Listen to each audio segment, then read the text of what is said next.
Good morning. This is Bruce, and wanted to offer my comments on the President's address last night. As in everything that I see from this president, I feel like almost all of it's basically a lie. Maybe it's something you tell yourself that's not a lie, and you manipulate the numbers in what you think is truth. But if you want to look at something as whether it's true or not true, I just don't see how a reasonable person would look at this as truth. Especially anything that has to do with the economy. He constantly says, I created 2.7 million jobs, when if you just look at anything about his numbers, he's talking about already existed.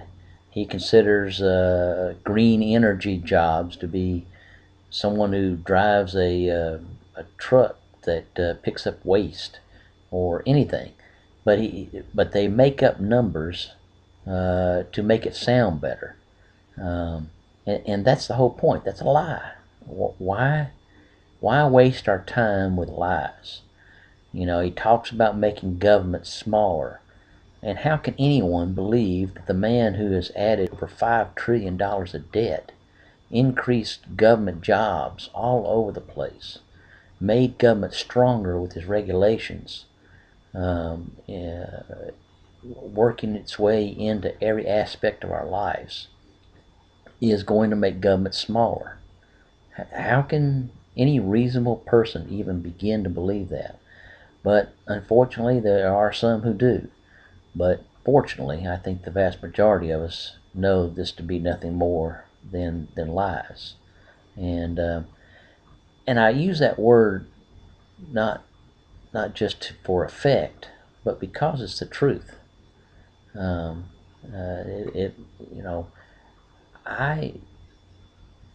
This numbers. It's not a misstatement of some facts, and so therefore you can see something is a little bit different, and have a different point of view about what is truth and fact.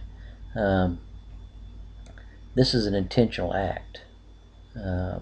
I think he continues to work in the playbook of past leaders who have tried to say a lie long enough, tell a big lie long enough, that you start to believe it.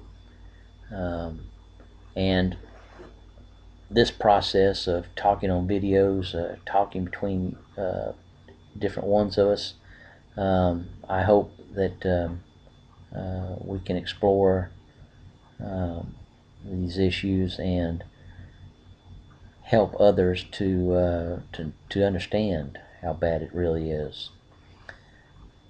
There are other things that he, also, spent a long time talking about was Iraq. He says for the first time in 9 years, there's no Americans fighting in Iraq. But what he doesn't say is that he fought to oppose all troops and the surge of troops that helped defeat the insurgency in Iraq. His entire political career was born in opposition to the surge. And yet he takes credit for the success that he tried, for the policies he tried to defeat. For the first time in 2 decades, we don't have to worry about Osama bin Laden. Well, the only reason we don't have to do that is because George Bush created a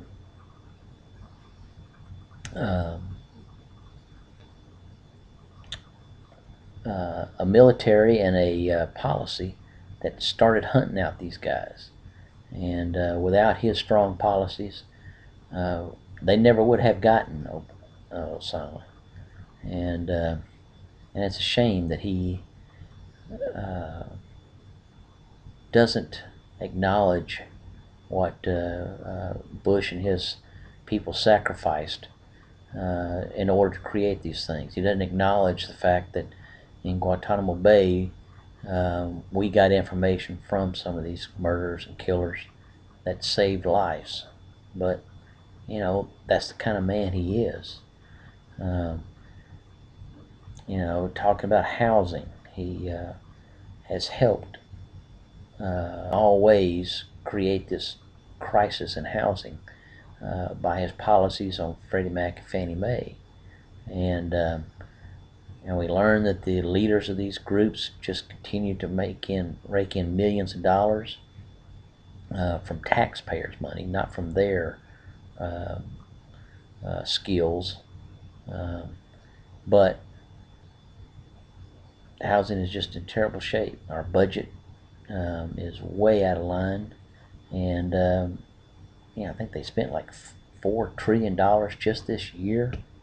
And unfortunately, Republicans are not willing to go for a shutdown and force this president to change his policies and his budget. But they are still his budget. It's still his spending.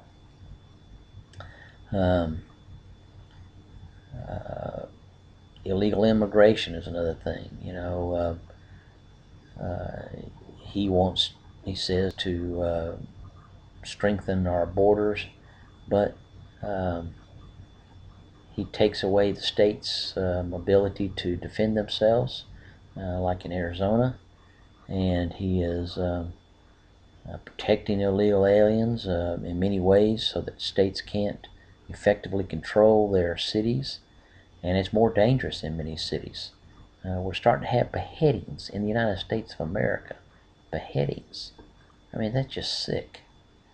But in Texas and Arizona and other places, New Mexico, it's out of control.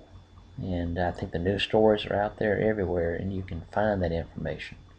But of course, one way he's decreased illegal immigration is by destroying the job market, and therefore, there's fewer reasons to come here. But that's not a good reason.